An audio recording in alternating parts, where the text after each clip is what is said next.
Ողջույն եթերում է Նժարի ուժը եւ այսօրվա մեր հյուրն է շատ սիրված երաժիշտ երգահան Վան Արծրոնին։ Շատ շնորհակալ եմ, որ ժամանակ գտաք, որովհետեւ եւ տրամադրություն ունեցաք գալու, որովհետեւ իրականում այս իրավիճակում շատ դժվար է լինում ստիպել, պարտադրել քեզ դուրս գալ, գնալ հանդիպումների, բայց կարծում եմ եթերը այնքան է ողողված ատելությամբ,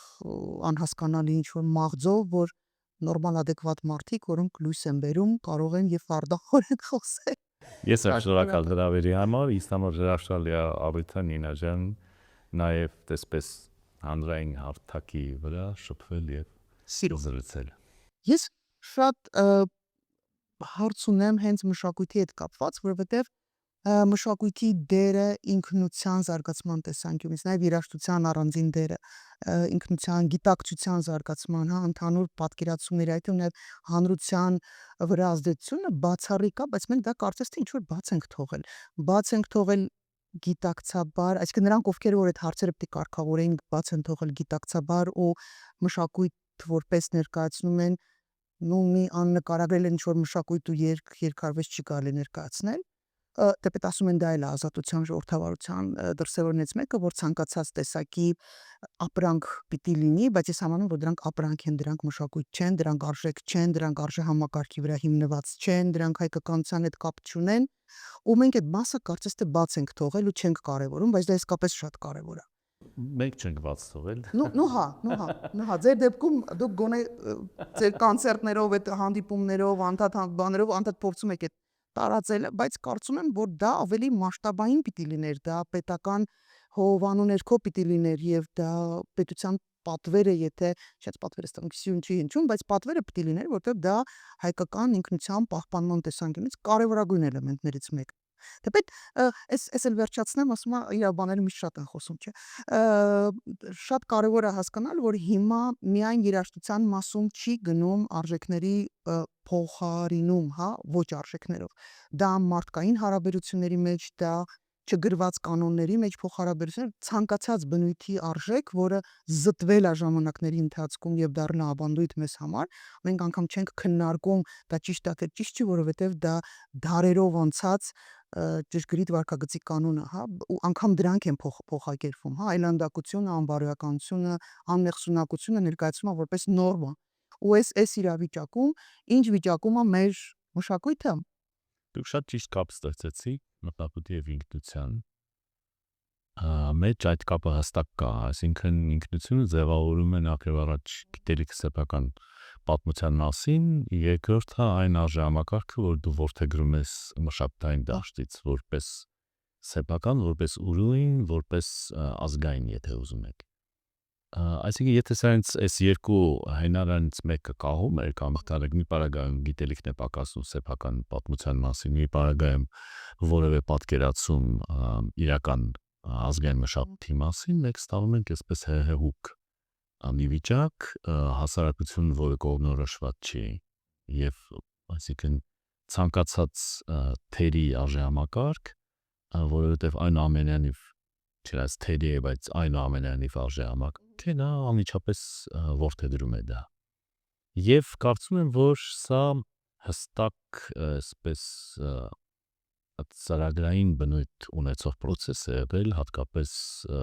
անկախության շրջանում։ Այսինքն պետության կողմից հրաժարում է ուղարկի այդ արժեհամակարգերից գիտության ոլորտում, երաժշտության ոլորտում, կերպարվեստի, ճարտարապետության եւ այլն, երբ որ դու հրաժարվում ես այն պայմանականություններից եւ օրինաչափություններից, որոնք որ հատուկ են որոշակի իդեալներին, որոնց վրա հարսխվում է այդ մշակութային այդպես պատկերացումը, դու ստանում ես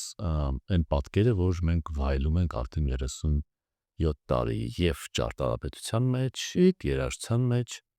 եւ գիտության մեջ, այսինքն երբ որ պետությունը հրաժարվում է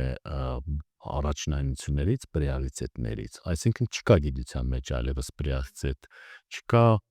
ռեալիզետ արվեստի կամ մշակույթի ոլորտում, այդ պրեալիզետները պետք է ձևավորվեն իբրև թե այսպես քանի որ ինչպես շատ ճիշտ նշեցիք, դեմոկրատիկ այսպես կարգավիճակը նաև ենթադրում է, որ այսինքն այդ համակարգում պետք է գոյանքներ գոյանան։ Այնինչ այդպես չի, այսինքն եթե մենք խոսում ենք մշակույթի եւ արվեստի մասին, ինքը եթե կապված չի նախորդող շրջանների, ավանդույթների, պատկերացումների, հղկումների ժամանակի ընթացքում, ինքը այսինքն լոթից կախված մի երևույթ է դառնում, որը ցանկացած մոդել կարող է շատ հեշտ որդեգրել եւ մեր պարագայում, քանի որ նաեւ պետություն էր խրախուսում, այսինքն օրինակ բաժանում էր կոչումներ կամ պարգևներ պետական մարդկանց, որոնք որ նույնիսկ այսինքն իրենց զբաղմունք անվանեն մշակույթ չկա, ենթամշակութային ինչ-որ երևույթներ են, ենթադրեք ճաշարանային ժամանցին հատուկ կամ այդտեղ հետից դուրս եկած։ Երբ որ պետությունը առաջարկում է հասարակությանը որպես այսպես առաջնայինություն, որպես պրիորիտետ նման բաներ, մենք ստանում ենք չկողմնորոշված հասարակություն, այսինքն այստեղ մի հատ բանը, որ կարող է կոտրել, դա ընտանեկան դաստիարակությունն է, որովհետև հանրային մակարդակներով եւ կրթությունը եւ ընդհանուր մթնոլորտը, հանրային ճաշակի ձևավորումը, ընդհանուր մինչև հարաբերությունների տեսակը, այսինքն թե ինչպես է մարդիկ այդ ընդհանուր մթնոլորտում իրար հետ հարաբերվում, այդ ամենը մերժում է այն իրականը, որը կապ ունի ազգային պատմության եւ ազգային մշակույթի հետ։ Եվ մենք ականատես ենք, հիմա մենք արդեն կարող ենք ուղղակի վավերագրել, թե այդ process-ը ինչ էտապներ է անցել, սկսած 90-ականներից, ընդհուպ մինչև վերջին իրադարձությունները։ Այսինքն նրանք նկարագրել են եւ կարծում են դա ապագայի ենթադրենք մարդաբանների կամ մշակութաբանների համար հսկայական նյութ է հետազոտելու եւ հասկանալու, թե ինչպես է պետք այդ դեստրուկցիան կազմակերպել պետական մակարդակում։ Եթե որոշել եք ինչ-որ մի երկիր կազմաքանդել, ծրագիրը, պրոյեկտը հաջողված կարելի ասել, պրոյեկտը մենք կարծում եմ այդ իմաստով այսօրվա Հայաստանը կարող է օրինակ ծառայել ուղղակի որպես մոդել, թե ինչպես կարելի է 3 տասնամյակներից ավել տենց ժամանակահատվածում հասնել փայլուն ուրեմն փայլուն արդյունքների։ Հետառակություն։ Ու դա այն իրավիճակում, երբ որ մենք ունենք վավերացված, այսպես ասած ամրագրած, զտված, հատկապես երաժշտության ոլորտում, ես լսել եմ մասնագետների, որոնք որ խոսում են, ունենք մեր երաժշտությունը զտված, կանոնակարգված եւ դասակարգված, այսպես ասած, ամբողջությամբ։ Այսինքն ես նաև մասնագետների եմ լսել տարբեր, ձեր հարցազրույցներից եմ լսել, էլի մարդիկ կան ոլորտի մասնագետներ, որոնք բացատրում են, որ կան ժողովուրդներ, որոնք իրենց ազգային երաժշտությունը անգամ այսքան դետալիզացված չունեն պահպանված, ու սա նորից արվել է անհատի, տվյալ դեպքում Կոմիտասի մեր բախտուղակի բերելա, ես չգիտեմ։ Ես երկում ես սերունդ էր, իսկ խորհրդային շրջանում ուղղակի պետական ինստիտուտներ էին աշխատում, այսինքն դա այլ կերպ հնարավոր չի կազմակերպել, այսինքն այդ գիտական արշավները, այդ էքսպոզիցիաները, երբ որ եւ բանահյուսական նյութեր հավաքվում եւ երաժշտական եւ նկարագրվում էին պարի տեսակներ եւ այլն, այսինքն դա ծրագրային բնույթ էր կրում, քանի որ դա պետական պրիորիտետ էր։ Այսինքն սովետական մեծան տարիներին դա ինչ որ հրաշքով համարվել էր պրիորիտետ, նպատակը չգիտեմ հիմա երևի կարողանանք զրուցել գտնել պատճառը որն էր, բայց անկախ նորաստեղծ պետության պայմաններում դա կարծես թե տենց հետևողականները Absolutely սրա մեջ է կայանում, որ զարմանալի է, բայց խորհրդային շրջանում, որ այսինքն համայնավարական գաղափարներ, այդ խորհրդային կառուցվածքի եւ դրվածքի ճնշում եւ այլն, բայց պետք է փաստենք, որ շատ հաճախ նույնիսկ անբացատրելի բաներ են տեղի ունեցել, այսինքն 40-ական թվականներին, 43 թվականին սովետի տարածքում ներխուժած գերմանական բանակ եւ Հայաստանում մատենարարանի հիմքն է դրվում։ Այսինքն իրարամերժ Դա իրադարձություններ, բայց այնուամենայնիվ սա մեր պատմությունն է եւ այսինքն պետք է հասկանալ, որ ըստ էության գոյություն ունեն մարդիկ, որոնք որ կարող էին համակարգված մտածել իշխանությանը բացատրել անհրաժեշտ։ եւ կային իշխանություններ, որոնք ի վիճակի էին դա հասկանալ։ Տենայք նույն պատմությունը օրինակ ցեղասպանության այդ մոնումենտի հետ կապված 65 թվականին, այսինքն առանց պետական պատվերի, ուղղակի առանց պետական պատվերի նման մասշտաբի շինարարություն կամ նման մասշտաբի ստեղծագործություն չէր կարող կատարածվել։ Այսինքն նույնիսկ այդ իրավիճակում իշխանավորները քաջ գիտակցում էին իրական առաջնայնությունները, այսինքն որոնք են եւ գիտակցում են որպես ազգային անհրաժեշտություն։ Մենք կարող ենք շատ երկար քննել այդ ժամանակը, որովհետև շատ հակասական ժամանակ է, այսինքն հատկապես ստալինյան շրջանը, այդ հետո 60-ականներ ծնհալ եւ այլն ուղակի գիտության, գրականության կերպարվեստի երաժշտության զարթոնք մենք արձանագրեցինք, այսինքն այդ իմաստով նման խտացումներ եւ տաղանների եւ մշակութային արդյունքի երբևիցե նման կարճ ժամանակահատվածում Հայաստանը չի ապրել նման պատմական շրջանը եւ դա հսկայական իներցիա էր, այսինքն գիտական իներցիա, մշակութային իներցիա, կրթական իներցիա, որը ուղղակի փոշիացվեց 90-ականների, այսինքն անկախության առաջին տարիների ժամանակաշրջանում։ Ինչու՞, որովհետև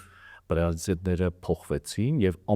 ամեն ինչ բացատրում է դրանով, որ մենք պատերազմի մեջ ենք եւ այդ դժվարությունները պետք է կրենք, բայց հիմա երբ որ այդ հայացք ես գցում, դու շատ լավ հասկանում ես, որ այդ օջախները եւ այդ մարդկանց պետք է ուղղակի փայփայել, ուղղակի պայմաններ ստեղծել, որպեսզի այդ մի քանի տարվա ծանր շրջանից մենք դուրս գանք եւ այդ իներցիան եւ այդ կուտակումները չկորցնենք, բայց դա ոչ թե արդեն անհատների գիտակցման ոլորտներ, այլ պետության եւ այն ժամանակի իշխանության հրաժարումների ոլորտ, զեղչումների ոլորտը դա։ Ընդ որում դա ոչ մի բանով չի արդարացվում։ Այսինքն ինչ արդարացում բերեն ֆինանսական, տնտեսական եւ այլն, դա հիմարաբանություններ են, որովհետեւ մենք շատ լավ հասկանում ենք, որ ռեսուրսը պահպանելու համար, կոնսերվացիա անելու համար այդքան մեծ միջոցներ պետք չեն։ Ովքեր որ երիտասարդ են գնային մեր նյութը նշվեց 43 թվականին հիմքը դրվեց Մատենադարանի, գուցե իմանան կամ չիմանան, չգիտեմ պատմություն սովորում են թե չէ, դա պատերազմի, երկրորդ համաշխարհային պատերազմի ամենածանր ժամանակն էր, ամենածանր, երբ որ սովետական միությունը ջախջախման ճանապարհով էր գնում, բարձել չէր կպարտվեն կամ ինչ Մոսկվայի մատույցներում էր ֆաշիստական Գերմանիայի զորքը եւ մարդիկ արդեն մտածում էին թե էլ ինչ կարելի է անել։ Այնպես որ բոլոր ժամանակներում լուծումներ կան, եթե քո նպատակները երկարատև են, հեռահար են եւ ոչ թե օրվա այդ հրշեջի տրամաբանությամբ, հա, դրս ստեղծվեց հանգցրել։ Նույնիսկ Էրմիտաժի պատմությունը, այսինքն որը կապված է արդեն մեր հայրենակցի Օրբելի գործունեության հետ։ Այսինքն շատ քաջ գիտակցելով, որ պետք է ռմբագործվի եւ այսինքն այս ամբողջ հարստությունը պետք է պահպանվի, մեր հայրենակիցը կազմակերպեց այդ ամբողջ հարստության, այսինքն մարդկության ժառանգության էվակուացիան։ Այո։ Եվ դա բնականաբար պետական պրոյեկտ է, այսինքն այդ իրավիճակում եւ գումարներ էին հատկացվել եւ մարդկային ռեսուրսներ եւ կազմակերպչական ռեսուրսներ, ինչու, որովհետեւ գիտակցվում էր, որ այսինքն պատերազմ է։ Չնայած կարելի է չէ արդարացնել, որ այսինքն երկիրը միջոցներ, եթե պետք է ծախսի, ավելի լավ է ծախսի, ընդհանրենք փամփուշտ սարքելու կամ չգիտեմ ինչի վրա, որը կծախի պատերազմին։ Այսինքն նայեք, այստեղ եւ քաղաքական դրսևորման, քաղաքական կամքի խնդիրն է եւ նաեւ իհարկե ազգային ռեալիտետների գիտակցումը։ Իսկ եթե հիշեք առաջին նախագահի այսպես ամենահնչեղ թեզերից մեկն այն էր, որ ազգային գաղափարախոսությունը կեղծ կատեգորիա է։ բայց արդյունքում մենք ստացանք այն աստիճանի ապազգային իրավիճակ, որ այլևս կորուստի առաջ են կանգնած, կասկածի տակ են դրվում մեր ամեն ինչը բառացիորեն։ Այսինքն մենք պետք է հասկանանք, որ այդ ուղենիշը, այդ վեկտորը հիմքը դրվեց հենց այդ տարիներին, եւ պետք է ասեմ, որ բոլոր այսպես կառավարությունները եւ ղեկավարները երկիր, որոնք որ փոխարինում էին իրար, այդ ուղենիշից կես սանտիմետր չեն շեղվել։ Իսկ մարդ կար, որ ամբողջությամբ տարավ առաջ այդ թեզը եւ սկսեց հրաժարվել մեր ամեն հայկականից ու մեր հայկականը համարել օտարին։ Դա տրամաբանական այսպես ավարտն ապոգեյներ էսենց ասած։ Այո, բնականաբար։ Այսինքն այդ հրաժարումը եւ մենք տեսնում ենք տարբեր մակարդակներով, այսինքն ենթադրենք խորհրդանիշների այսպես մուտացիաների մակարդակով մենք մի կողմից հրաժարվում ենք Արարատից, մեկ այլ կողմից այս սրտիկը դառնում է ինչ որ նոր բանի խորհրդանիշ։ Ցանկացած իշխանություն շատ լավ գիտեք, որ այսպես հաղումներով է եւ ուղերձներով է խոսում հանրության հետ։ Այսինքն դա պարտավոր չի, որ այսպես բառային կամ խոսույթ լինի, դա ժեստից սկսած ընդհանուր միջև օտանշայակ շրջանում կհիշեք, որ ցանկացած խաչմերուկում այդ Պալիբյուրոյի ուրեմն այդ դեմքերն էին, որոնք ոչ միայն Բրեժնևին էին ճանաչում եւ Գրամիկոյին, այսինքն մնացած, բայց միևնույն է կախված էին ամեն անկյունում։ Եվ դա ուղղակի զավեշտալի էր, որովհետեւ մենք տենց անցնում էինք էսովա, լավ, բա էսովա։ Եվ անփոփոխ էին, այսինքն տասնամյակների ընթացքում որևէ փոփոխություն, այսինքն այդ կտավները դեղնում էին, թափվում էր ներկը եւ այլն, բայց նայեք այդ կապը, հա, այսինքն այդ պետական սիմվոլիկայի եւ հանրության աչքի առաջ եղածի, այսինքն այդ կապն էր ստեղծվում, որ ուրիշ բան դու չես կարող նույնիսկ ցանկության բարակայել։ Անընտրանք քեզ ուղակի չէին թողնում։ Հա։ Եվ այդ իմաստով իհարկե մենք օրինակ հիմա շատ տենց, այսինքն այդ ուրիշ հիմա թափերականացված գործողության մոդելն է հիմա որդեգրված, այսինքն ինքը ստատիկ չի, ինքը ամեն անգամ փոփոխվող է։ Ամեն անգամ ավելի շոկային։ Եվ այստեղ ենթադրենք երկրի ղեկավարի ընտանիքի կարգավիճակի փոփոխությունը կամ ենթադրենք այդ կարկանդակի ուրեմն ուտելը մեծ այսպես տարբերություն չկա այն իմաստով, որ հասարակությունը պարզապես դիտում է շարժվող ինչ որ մի պատկեր, որը այդ հասարակության ուշադրությունը կապում է ոչ թե մեր ենթադրենք զրույցին, այլ լրիվ այլ բաներին, որոնք որ իրականում հիմքում ոչինչ բան չունեն։ Այսինքն եթե խորեք որ հասկանաք լավ էս ինչի է այս մարդը այսպես անում, չեք հասկանա։ Այսինքն տրամաբանական կապեր դուք չեք կարող գտնել այդտեղ, որովհետև դրանք ի սկզբանե չկան։ Անկամ եթե ինչ որ մեկը կապ գտնի, միևնույնն է, դա էսթետիկ առումով, դա մեսիջ հղելու առումով, դա օրինակելի վարքագիծ դրսելու տեսակետից, դա ոչ մի դրական, ոչ մի լավ պրոդուկտ չի ստեղծում ու ոչ մի լավ մեսիջ չի տալի հասարակությանը։ Դե ասում եմ, որ որևէ իշխանություն մեր երկրում մտահոգված չէր այս այդ առումով, այսինքն թե ինչ ազդեցություն դա պետք է ունենա հասարակության վրա, որովհետև մարդիկ այսպես հասնում են իշխանությանը եւ հասկանում են, որ դա չտեսնված հնարավորություն է մի քիչ սեփական կյանքը կամ ազգականների կյանքը բարելավելու համար։ Իրենց պատկերացրածով, այսինքն այդ բարելավումը շատ հաճախ, այսինքն գիպսոկարտոնից եւ ձիու այսպես պորտրետից պատի վրա հեռու չէր գնում, որովհետեւ այսինքն դա էր իդեալը։ Հետո փոխվեց, մալազիացին ենթարե կահույք բերել կամ Դուբայի շոկոլադ։ Այսինքն այդ իմաստով, այսինքն կյանքի որակի ատրիբուտների իմաստով իրանք շատ մոտ են իրար, որովհետեւ այսինքն ոչ մշակույթի հետ են կապված եղել, ոչ սեփական պատմության, ոչ էլ համաշխարհային արժեքների ոլորտների հետ, որպեսզի հասկանան, որ այսինքն եթե դու ուզում ես կյանքիդ որակը փոխել, ուրեմն դու արժեք ներկայացնող բովանդակություն ներկայացնող բաներով պետք է լցնես միջավայրդ, գոնե քո տան մեջ։ մենք հաճախ տեսնում ենք, որովհետև այդ իշխանավորները հաճախ սկսում են վաճառել իրենց սեփականությունը եւ մենք տեսնում ենք այդ ինտերիերները։ Այսինքն անհավանական չափերի ենթադրենք իլյուստրային ասում թե ինչ են ասում, որ այսինքն դու սենյակում պետք է իրեն շրջանցես, որ չվնասվես։ Ու այսինքն մտածում ես լավ, ինչ կարիք կար այս ծավալի մեջ ենթադրենք թատերական լուստրա բերել եւ կպցնել ֆիլհարմոնիա լուստրան բերել կախել։ Ինչ կարիք կա, այսինքն ով այս մարդուն էս խորհուրդը տվել։ Այսինքն այս մարդը ինչա տեսել միջև այդ, որ որոշել է իր տան մեջ Ոչինչ չի կասել։ Ոչինչ չի տեսել։ Նայեք, այստեղ նայեք, մենք խոսում ենք հիմա վերադառնում ենք ձեր սկզբնական այդ մոդելների եւ պատկերացումների խնդրին, որովհետեւ դու ձևում ես քո ինքնությունը հիմնվելով առաջին հերթին պատկերացումների վրա։ Այսինքն դու ստեղծում ես քո փոքր միջավայրը, նրանից հետո սկսում ես ստեղծել մեծ միջավայր։ Եթե դու այսինքն քո փոքր միջավայրը պատկերացնում ես այս չափերի մեջ, դու ոնց կարող ես քաղաքի միջավայրին վերաբերվել համապատասխան կերպով, այսինքն այն կերպով, որ պահանջում է ենթադրենք քաղաքի ինֆրաստրուկտուրայի այսինքն մասին պատկերացում։ Հարմարավետությունից միջև էսթետիկա եւ մնացած բոլոր հարցերը, հա։ Նայեք, քաղաքն էլ է, չէ՞ միջավայր, բայց ի տարբերություն քո տան միջավայրից քաղաքի միջավայրը ձևավորում է քաղաքացու գիտակցությունը։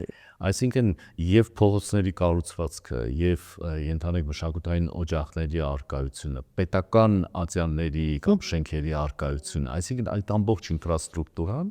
վերջի վերջո ինքնաբերաբար ձևավորում է քաղաքացու մեջ քաղաքացու գիտակցությունը, այսինքն մայրաքաղաքի գիտակցությունը կամ ենթադրենք երկրի քաղաքացու գիտակցությունը։ Երբ որ դա քանդված է կամ երբ որ նա խայտաբղետ վիճակում է գտնվում կամ ինքնաշեն այսպես կիսափլուզված կիսաբետոնային բաների փոշիների մեջ կորած պատկեր է, ինքը ինչ պետք է ձևավորի։ Եվ նայեք, երբ որ հրավիրվեց Թամանյանը 20-ական թվականներին, ես հասկանում եմ, որ իր առջև հենց նման խնդիր էր դրած, այսինքն այնպիսի քաղաք գծի, որ ներսում մեծացած երեխան, երբ որ մեծանա եւ գիտակցական հասակին հասնի, ինքը արդեն գիտակցի իրեն որպես երկրի քաղաքացի։ Եվ ամբողջական լինի իր պատկերացումները, ու պատահական չեն ընտրել որ կոնսերվատորիայի շենքը օպերային մաքսիմում մոտիկ պիտի լինի։ Պատահական չեն ընտրել որ բուհերը պիտի տրամաբանված է։ Այսինքն այս ներսում մենք տեսնում ենք կրթական օջախներ, մշակութային օջախներ եւ պետական ուրեմն հիմնարկներ։ Այսինքն ուրիշ ոչ մի բան չենթադրվում Երևանի այս օղակի ներսում։ Ինչու՞, որովհետեւ հենց այդ տարածքում պետք է ձևավորվեր այն, ինչ երբեք չի եղել։ Այո։ Ну, վերջի 700 տարին մոտավորապես չի եղել։ Չի եղել։ Եվ երբ որ մենք տեսնում ենք դա քաղաքաշինության մակարդակով, թե ինչպես է այդ սկզբունքը հաթարվում, այսինքն այդ սկզբունքից քարը-քարին չի թողնվում։ Հետո հասկանում ես, որ լավ, օքեյ, մի հատ վերցնենք կրթության ոլորտում ինչ է տեղին, ու հասկանում ես, որ նույն ալգորիթմը հիմա կիրառվում է կրթության ոլորտ, այսինքն այն համակարգը, որը իրապես իրան արդարացրել է տասնամյակների ընթացքում խորհրդային շրջանում, այս համակարգը ուղղակի մերժվում է եւ առաջարկվում է այլ տարբերակ, շատ մշուշային, ուրեմն եւ անորոշ։ Դա անհասկանալի։ Դա կարող է լինել նորարարություն, դա պիտի լիներ ինչ որ իմաստով նաեւ նորարարական ինչ որ էլեմենտներ դրա մեջ պիտի լինեն, որտեղ ժամանակը փոխում է, միջավայրը փոխում է, տեխնոլոգիաները փոխում են, այդ ամեն ինչը հասկանալի է։ Բայց երբ որ դրա փոխարեն առաջարկում են բառացիորեն ոչինչ, դա գիտեք դա բան է, այսինքն այդ մոտեցումը համարվում նեոբոլշևիզմ։ Որովհետև ինչ արեցին, բոլշևիկները եկան մի համակարգի մեջ մտան, որը հարյուրամյակների պատմություն ուներ, հղկված մշակույթով, կրթությամբ եւ այլն գրականություն, այսինքն ռուսական ամբողջ մշակույթը, ինչ որ մենք ռուսական մշակույթ ենք անվանում, այդ ցարական շրջանում ձևավորված ֆենոմեններ են եղել, որ այսինքն թույլ են տվել մնացած ազգերին ռուսաց ազգը ընկալել որպես մշակութային միավոր։ Եվ բոլշևիկները եկան ասին մենք հրաժարվում ենք այս ամեն ինչից, мы новый мир построим։ Եվ մենք տեսանք, որ այդ համակարգը քանի տասնամյակ այսինքն դիմացավ, այսինքն այդ կառույցը ուղղակի փլուզվեց մեր աչքի առաջ։ Ինչու՞, որովհետև ներքին տրամաբանական կապերը չէին աշխատում, որովհետև շատ հաճախ նրանք չկային էլ։ Արհեստական Հիմա մեր բարեկամ, երբ որ մենք հրաժարվում ենք, այսինքն հրաժարվում ենք սկզբից գաղափարախոսությունից, հետո հրաժարվում ենք գիտությունից, հետո հրաժարվում ենք մշակույթի ոլորտում թեկուս արժևորման չափանիշներից։ Եվ այսպես շարունակում ենք եւ հասնում ենք ընդհանուր միջմարդկային հարաբերությունների տեսակը։ Այսինքն այդ լակոտացումը հարաբերությունների եւ խոսույթների արդեն վաղուց մտել է քաղաքական դաշտ։ Այսինքն քաղաքական գործիչը, որ մեր պատկերացմամբ պետք է, այսինքն արտակնապուս նույնիսկ տարբերվի մնացած քաղաքացիներից, որովհետև ինքը նախ իշխանցապ է օժտված, երկրորդը պատասխանատվություն։ Այո, ամենակարևորը պատասխանատվություն։ Անասելի պատասխանատվություն։ Այո։ Այսօր հակառակը ցույց է տալիս, որ իր ու հասարակ քաղաքացու մեջ որևէ տարբերություն չկա։ Հետևաբար պետք է հասկանանք նաև պատասխանատվություն։ Այո։ Ցավոք սրտի ես միշտ ասում եմ, ինչպես հարցին ինչպես է կարելի իրավիճակը շտկել, ես միշտ ասում եմ սեփական օրինակով, որովհետև եթե դու գտնում ես, որ կարող ես հայոյանք տարածել, ատելության խոսք տարածել, թիրախավորել մարդկանց, խուլիգանական պահվածք դրսևորել այն տեղերում, որտեղ դա անթույլատրելի է, ապրիորի դա լռելային արգելված է, եռաբլուրում կոչեր անել, վարչապետ գոռալ կամ հակառակ կոչեր անել, կապ չունի ինչ էին գոռում, դու թույլ ես տալի մարդկանց ենթադրել, որ դա ճիշտ վարքագծի կանոն է, որ դա ընդունելի վարքագծի կանոն, որ դա նորմա է, իսկ դա իհարկե մեզ տանում է շատ տկոր տեղ։ Նայեք, սա հայ իշխանավորի բանա մենտալիտետը։ Ուզում մենք դա տեսնում ենք բոլոր этаպներում նորագույն պատմության։ Այսինքն գալիս է մի շրջան, երբ որ երկրղեկավարը ուղղակի մտնում է, այսպես ասած, բեսպրեդելի մեջ։ Այսինքն իմ թուրը կտրում է, ես էլ անում եմ։ Դու ու հարցս մա, իսկ դու որ լինեիր դու տենց չէիր անելու։ Դե այն համակարգի մեջ, որի մեջ մենք ենք ապրում, այսինքն այն քաղաքական համակարգի մեջ, դա հսկայական կայթակղությունն է։ Այո։ Այսինքն երբ դու մտնում ես միտեղ ու հասկանում ես, որ ինչ էլ ասես, ինչ էլ անես, այս մարդից ուզում է շարժվել, բան անել, իսպալնյա տանել, կներեք արտահայտությանս համար։ Եվ մենք տեսնում ենք, որ այսինքն ցանկացած իշխանավոր իր չափով ցանկացած տաբուներ խախտել է։ Այսինքն կարմիր գծեր ուղղակի գոյություն չեն ունեցել։ Այսինքն մեկը ենթադրենք կարող է քսի տալ այդ սեփական այդ բոդիգարդերին եւ Պապլավուկի զուգարանում այսինքն ծեծելով մարդ սպանվի։ Կյանք խլել։ Այո։ Մեկ ուրիշն էլ կարող է կանգնել ասել, այս գնացեք բլոկ արեք դատավորների բաները, այսինքն չմտնեն շենք եւ այսպես կարող են շարունակել ընդհանուր միջև այս ցուցադրական ուրեմն պատարակները եկեղեցիներում, որը այսինքն ինքը ոչ բարոյապես բացատրություն ունի, ոչ տրամաբանական բացատրություն ունի, ինքը իշխանավորի իշխանությունը կիրառելու, իշխը վայելելու, այո, իշխանությունը վայելելու դրսևորումներ են։ Այ ինչ կուզեմ կանեմ, հիմա գնում եմ պատարակի եմ մասնակցում, վաղը կուզենամ կարկանդակ կուտեմ ուրեմն բանի հետ, երկրորդ նշանակությամբ օժտոնական պաշտոնյայի հետ։ Ինչի համար, որովհետև ես անբաժանել եմ ձեզանից, այսինքն մենք բոլորս մինութից ենք սարքած ու ոչ մի տարբերություն չկա մեր մեջ ու այն պատասխանության չափը որ դու ես կրում իմը ոչ ավելա ոչ պակաս դա սերը պատասխանատու այդ մեսիջը ինքը վաղուց դեռևս պատերազմից հետո, այսինքն բանաձևել է, այսինքն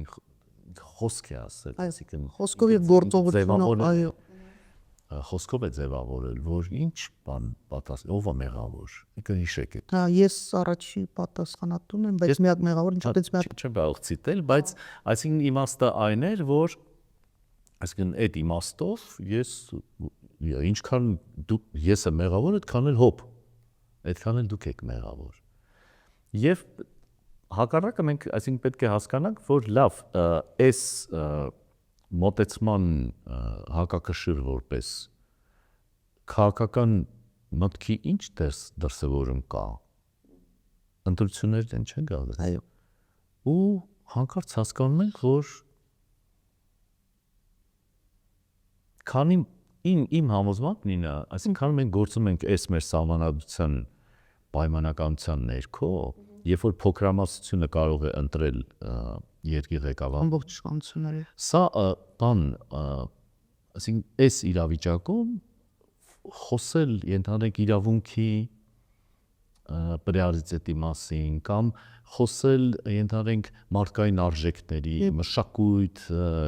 կրթություն եւ այլն, ոնց ռուսը կասեր, не приходится։ Դա Неприходится, որովհետև համակարգը այնպիսին է, որ նման բաներ չի ենթադրում։ ցավոք։ Չի ենթադրում։ Այսինքն նայեք այս իրավիճակը, օրինակ երաշտության բնակարանը ինչպես է նկարագրվում։ Այն ռեսուրսը, որ կա եւ այսօր տեսանելի է, այսինքն դու կարող ես տեսնել բեմերի վրա, գուցե վերջին սերունդն է, որովհետև եկող սերունդը երաժիշտների շատ քաջ գիտակցում է, որ ասպարես Հայաստանում ինքնա հաստատվելու որպես երաժիշտ եւ զարգանալու որպես երաժիշտ չկա։ Այսինքն արդեն երկրորդ, երրորդ կուրսից ստեղծագործական փուլերին երիտասարդները որոնում են ինտերնետում հնարավորություն շարունակել կրթությունը դրսերում։ Եվ եթե նրանք տաղանդավոր են, անհնարին է, որ դա դրսում չգնահատվի եւ այդ մարդկանց չպահեն այն համակարգերում, որտեղ արժևորումը տաղանդի պրիորիտետ է։ Այսինքն իրենց համակարգերը կառուցված են նախ եւ առաջ այդ սկզբունքի վրա։ Այսինքն մենք փնտրում ենք տաղանդավոր մարդկանց, մենք փնտրում ենք խելոք մարդկանց, մենք իրենց բերում ենք մեր դաշտ եւ հարստացնում ենք մեր այն ավանդույթները, որոնք հարյուրամյակների եւ հազարամյակների պատմություն ունեն։ Այսինքն դա պետական ալգորիթմ է։ Այո։ Եվ դա այն է, ինչ իսպառ բացակայում է մեր այս 30 քանի տարիների ընթացքում։ Այսինքն նման գիտակցում եւ նման մոտեցման դրսևորումները։ Ու հենց քանի որ մենք կարող ենք լինել վերջի սերունդ, ովքեր արժեքի կրողն, իրական արժեքների կրողներն են, հենց դա պատասխանատվությունը քո վրա դնում, չհանձնվել որևէ իրավիճակում, փորձել փոփոխություն բերել, որտեղ դա իսկապես ես համաձայն եմ, եթե կա համակարգ կամ սահմանադրություն, որը տոտալ իշխանություն է տալի մեկ անձին կամ մեկ խմբին, դա անխուսափելի է, մենք կարող ենք մեկ անգամ մեր բախտը բերի, շատ պարկեշտ մարդ կա ու ինչ որ փորձի, ինչ որ բարիք ստեղծի պետության համար, բայց հաջորդի եկողները երաշխավորված չի, որ դա չի կրկնվելու, վերադարձը նրա, ինչ մենք ունեցել ենք վերջին տարիներին։ Այդ դրա պատճառով էլ ինձ առավել այսպես հոգեհարազատ համակարգը դա սահմանադրական մոնարխիան է։ Դե տարբերակ է իրականում քննարկելու, մանավանդ որ հայկական մոնարխիայի Կիլիկիայի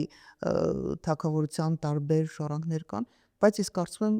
Չէ, ես չեմ ասում, որ դա պիտի լինի Հայաստանում, բայց ես երբ որ այսպես փորձում եմ խորհել եւ մտածել, թե լավ, պատմականորեն որ համակարգն է առավել կայուն։ Եթե հիմա մենք փորձենք դիտարկել, այսինքն հին մոնարխիաները, եվրոպական մոնարխիաները առավել կայուն եւ բարգավաճող երկրներն են։ Հատկապես այնտեղ, որտեղ որ դեռևս այդ համակարգը կա, այսինքն կա թագավոր կամ թագվոր։ Շատ դեպքերում ձևական, այսպես բնույթ կրող, որովհետև շատ մեծ իշխանություն իրանք չեն ունենում, բայց միևնույն, հա, ազդեցության տեսակետից իհարկե իրենք ուժեղ ընտանիք իրենք այդ համակարգի, այդ հսկայական բուրգի արժեհամակարգի վերևում են։ Ինք պարտադիր չի, որ ինքը ամենամեծ հողատերը լինի կամ ինքը զորք պահի։ Ինքը չափ տվողն է։ Այո։ այո։ Իսկ չափի բացակայության պայմաններում մենք ստանում ենք այս բոլոր ոլորտներում այս խայտարակությունը, բայց լուծումների մասին էլ կուզեի խոսել։ Ես օրինակ հետևել եմ մի փոքր վերադառնալու երաժշտության ոլորտին, օրինակ շատ երիտասարդներ կան, երիտասարդ խմբեր կան, որոնք օրինակ հայկական երաժշտությունը, ազգային երաժշտություն անգամ գնում են գյուղերից հավաքում են եւ սենց միքս են անում, հա, ժամանակակից երաժշտության, ազգային երաժշտության գյուղերում անգամ կատարում են տեղացիները, մարդիկ են կատարում այդ երգերը։ Այսինքն մարդկանց մոտ, երիտասարդության մոտ ցանկություն, չեմ ասում բոլորի, բայց մարդկանց մոտ այդ կարիքը կա, անհրաժեշտությունը կա եւ ես նայում եմ նաեւ դիտումները, ինչ կան դիտումներ ունեն երիտասարդները, այսինքն դա նաեւ դիտվում է ինչ որ մարդկանց կողմից։ Դրա կարիք անհրաժեշտությունը կա, իրանք ինչ որ մի բան փորձում են անել։ Ու արդյոք այնուամենայնիվ մենք կորուսյալ սերունդ չունենք, մենք ունենք հնարավորություն վերականգնվելու, ոտքի կանգնելու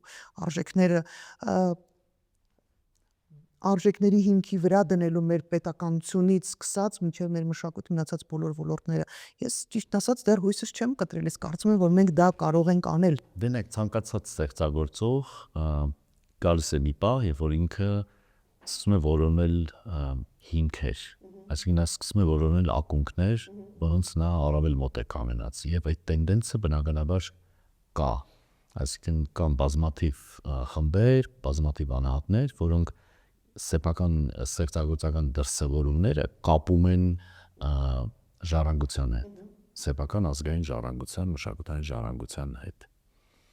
Դա, այսինքն անխուսափելի է մեր ազգի մեջ այդ ընդհանուր բանը միտումը ներսի այսպես մոտիվատորը, հսկայական մոտիվատորը, ձգտումը դեպի կատարելություն եւ ձգտումը դեպի մաքուր տարածքներ, մշակութային իմաստով մաքուր տարածքներ, ինքը անբաժանելի է։ Ինձ թվում է, որ մենք այդ ներքին մղման պատճառով էլ հասել ենք այսինքն մենք դեռ կանք։ Այո։ Որովհետև ուրիշ ոչ մի բանով չես կարող բացատրել։ Կամ ո՞ց է։ Երբ որ դու ստեղծում ես հնարավորություն հասարակության համար հաղորդվելու ենթադրենք համաշխարհային մշակութային արժեքների հետ, մեր հասարակությունը կայծակնապես ինքնադրսևորումն է, ճշգրիտ դրա փայլուն օրինակը այդ պալետային փառատոներն են, որոնք որ Թումոյի այգում են անցկացվում եւ տասնյակ հազարավոր մարդիկ գալիս են ընտանիքներով ներկայանալու։ Ինչի ցուցիչն է դա։ Դու ստեղծում ես հնարավորություն հաղորդվելու արժեքի հետ։ Եվ ինքը բռնում է իր երեխային, ինքը երբեք բալետային ներկայացմանը ներկա չի եղել։ Ոչ ինքը, ոչ նրա կինը, ոչ էլ նրանց երեխաները։ Նրանք ընտանիքով 3-4 ժամ շուտ առաջ գալիս են, որպեսզի տեքստ զբաղացնեն, եւ այդպես մի քանի օր։ Այսինքն այս օրինակ ինչի բերեցի։ Երբ որ առիթը պետությունը ստեղծում է կամ ենթադրենք այս պարագայում քաղաքային իշխանությունները, հասարակությունը անմիջապես ինքնադրսևորում է ընդ որում ճշգրիտ կերպով, այս Բոլշոյ թատրի կամ ենթադրենք Մարինսկի թատրի արտիստները գալիս են ապշահարված այդ ինտերվյուները որ նայեք, ասեք մեծ ցած հանդիսատես, երանելի հանդիսատես, մտքներով էլ չի անցնում, որ 90%-ը մարդիկ են, որոնք որ գուցեև կյանքում առաջին անգամ են ներկա նման։ Այսինքն նայեք այդ իմաստով բավական է ստեղծել առանցքներ, այսինքն երբ որ իշխանությունը կամ պետությունը ստեղծի առանցքներ, ենթադրենք հանրային ինքնադրսևորման օրենքի նկատմամբ, կրթության նկատմամբ, մշակույթի նկատմամբ, այս հասարակությունը, այս ազգը անմիջապես ճիշտ ձևով է ինքնադրսևորվում։ Հակառակ բaragam, երբ որ պետությունը այդ շանսից զրկում է հասարակությունը սկսում է կորցնել այդ խարիսխները եւ կորցնել ուղենիշները։ Եվ որպես այսպես ամենակարճ լուծում սկսում է ճամպրուկներ հավաքել մի պարագայում, երկրորդ պարագայում սկսում է այլ իր ազգային բնավորության գծերը ուրեմն առաջ մղել եւ ճարպիկություններ ամեն տեսակի անել։ Այսինքն մենք գենետիկ կրողն ենք, լուծումը կա, հնարավորությունը կա, ժողովուրդը գենետիկորեն կրում է իր մեջ այդ ամեն ինչը։ Հայը մշակութային ազգ են։ Հա, այսինքն ոչ մի բան դրա հետ չես կարող անել։ Ինքը ոչ առևտրային ազգ է, ոչ Անգամ քաղաքական դաշտ բիզնեսի մեջ իրանք միևնույնն է ինչ որ մշակութային բաներ են ստեղծում, ձևավորումները, այդ ամեն ինչը ես հիշում եմ ոնց անգամ խանութների ձևավորումը դրսից որը գործընկերներս եկել են, ինգեներս ապշած էին, ասում եմ, թվում է թե հասարակ խանութ, հա, բայց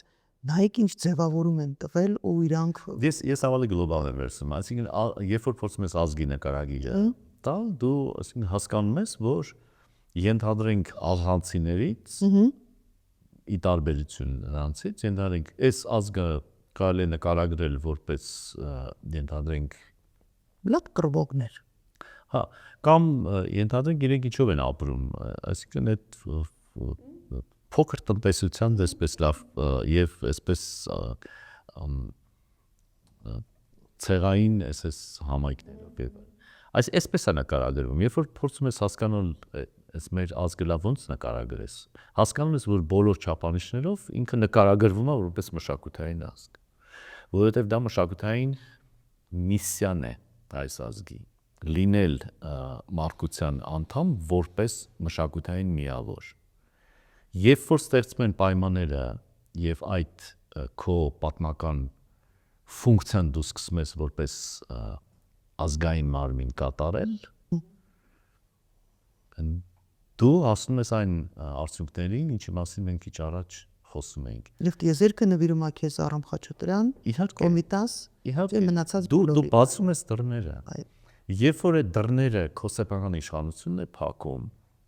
դու դառնում ես անհասկանալի մի տենց պատմության համար անցողիկ ինչ որ մի փուլ, որը ոչ իր նկարագիրը ունի,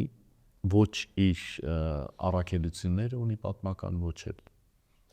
Շնորհակալ եմ շատ, ոնց որ միշտ շատ հետաքրքիր էր, թե կամերայի առաջ, թե կամերայից դուրս, միշտ նույն էներգետիկան է ստանում, բան հետ խոսելուց այնպես որ անչափ շնորհակալ եմ։ Շատ հետաքրքիր էր եւ լուծումները կան, մեր ներքին կարողությունները կան, մեզ տրված է միսիա, մենք դա պետք է իրականացնենք, ժողովուրդ ջան, ընդհանրապես շատ փոքր լուծում կա։ Մենք պետք է ունենանք վերջո իշխանություններ, որոնք իսկապես մտածում են պետ ազգային գաղափարի մտածողության կրողներն են։ Ընդհանրապես այս ազգի պետք է մի իշխանություն, որը այսինքն այս մեր բոլոր մտահոգությունները